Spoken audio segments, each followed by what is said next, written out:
আসসালামু আলাইকুম। কেমন আছেন আপনারা সবাই? আমরা সন্ধ্যার পরে মাখাচ্ছি মুড়ি। দেখেন মুড়ি কি দিয়ে মাখাচ্ছি। পেঁয়াজ নিচ্ছি, ঝাল কুচি, লবণ আর একটু লেবুটা পাতলা পাতলা করে কুটে নিছি। ঘ্রাণ আসবে, এটারে সুন্দর করে এরকম করে মাখায় নেব। নেওয়ার পরে এর ভিতর সরষের তেল দিয়ে দেব, সরিষার তেল। সরিষার তেল দিয়ে এটা সুন্দর করে মাখায় নেব।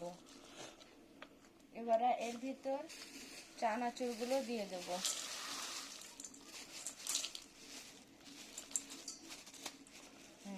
চানাচুরগুলো দিয়ে এবারে মুড়িটা দিয়ে দেব।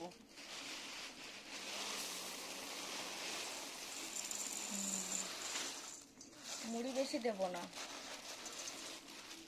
মুড়ি কম হলে চানাচুর বেশি হলে খেতে মজা লাগে।